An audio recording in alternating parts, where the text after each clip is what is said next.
राजगढ़ व आसपास के क्षेत्रों में दुर्गा अष्टमी का पर्व, जिसे स्थानीय भाषा में आठ्यो या धराड़ी पर्व कहा जाता है, आज भी यह पूरे पारंपरिक अंदाज से मनाया जाता है।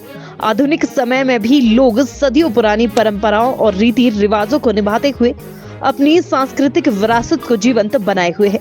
क्षेत्र के वरिष्ठ नागरिक एवं साहित्यकार एवं लेखक यज्ञ दत्त शर्मा के अनुसार दुर्गा अष्टमी यानी आठ्यों के दिन सुबह से ही लोग अपने आसपास की घासनियों से प्राकृतिक रूप से उगने वाली सफेद रंग के फूल तोड़कर लाते हैं। इस फूल को लोग भाषा में भुना कहते हैं। इन फूलों के दो बंडल बनाए जाते हैं, एक को धराड़ और दूसरे को धराड़ी कहा जाता है। इन्हें विशेष बर्तन या थाली में भव्य रूप से सजाकर पूजा के लिए तैयार किया जाता है। शाम को सूर्यास्त के समय गेहूं के मूड़े, अखरोट, गुड़ और देसी घी के साथ धराड़ और धराड़ी की विधिवत पूजा की जाती है। इसके बाद इन्हें दाल चावल का प्रसाद भी ग्रहण कराया जाता है। पूजा के उपरांत पूरा बर्तन पास के जल स्रोत तक ले जाया जाता है और कई जगह यह परंपरा सामूहिक रूप से भी निभाई जाती है, जबकि कुछ क्षेत्रों में महिलाएं इसे अलग अलग रूप से करती है और कुछ क्षेत्रों में वाद्य यंत्र का भी प्रयोग होता है, मगर अलग अलग क्षेत्रों में अलग अलग अंदाज से मनाया जाता है। विशेष बात यह है कि जल स्रोत से नर धराड़ को वापस घर लाकर पूजा स्थल पर रखा जाता है। इसका प्रयोग वर्ष भर परंपरागत देव कार्यों में किया जाता है और कुछ क्षेत्रों में इसको अगले साल तक पूजा स्थान पर रखा जाता है। आठ्यों का यह पर्व देव परंपरा से भी जुड़ा है।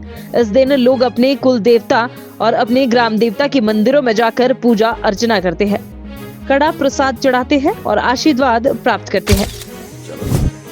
नमस्कार सर, मैं यज्ञ दत्त शर्मा, राजगढ़ सिरमौर हिमाचल प्रदेश से, और मैं एक साहित्यकार भी हूँ और मैं इस समय 76 ईयर्स का हूँ।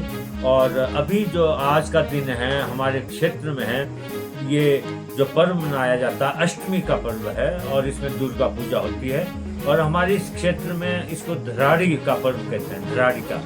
और इसमें जो है जंगल से सुबह ही प्रातः स्नान करके जो है महिलाएं बुआ, एक पौधा होता है जिसकी सफेद रंग के फूल होते हैं, उसको ला करके घर में जो है उसकी धराड़ियाँ बनाई जाती है, जिसमें एक मेल होता है और बाकी फीमेल होते हैं और उनकी पूजा की जाती है। और अरबी के पत्ते पर जो है, पहले अरबी के पत्ते पर था, अब थाली में ले जाते हैं। उसका पूजन को, उसमें सारी सामग्री होती है, अखरोट वगैरह होते हैं, पुष्प होते हैं और चावल होते हैं। उसको लेकर शाम के समय सारी गांव की महिलाएं इकट्ठे होकर, पुरुष और बच्चे इकट्ठे होकर गाजे बजे के साथ अपने पानी के स्रोत के पास जाते हैं और पानी के स्रोत पर जा करके वहाँ उन जो कि देव स्वरूप माने गए हैं, धराड़ी बोलते हैं या धराड़ा बोलते हैं, उसको रखते हैं। वहाँ से जो नर होता है जिसको धराड़ा बोलते हैं उसको वापस लाते हैं और जो धराड़ी होते हैं जिसको फीमेल है या मादा मानते हैं उसको वहीं पानी के पास रखते हैं अगले वर्ष तक। और एक इसके साथ बहुत जरूरी कहने का बात है कि जो धराड़ा वापिस आता है,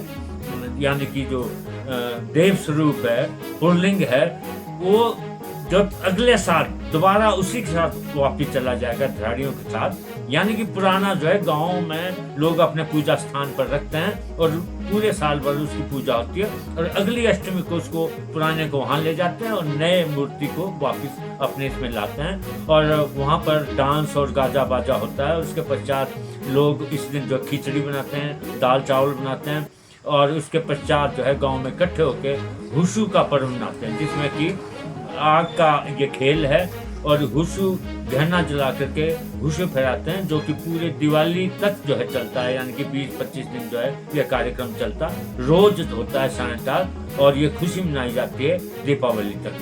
तो ये यहाँ का धराड़ी पर्व है जो कि अष्टमी के रूप में मनाया जाता है और परंपरा से मनाया जा रहा है। इसको आठ्या भी बोलते हैं जी? हाँ, आठ्या बोलते हैं।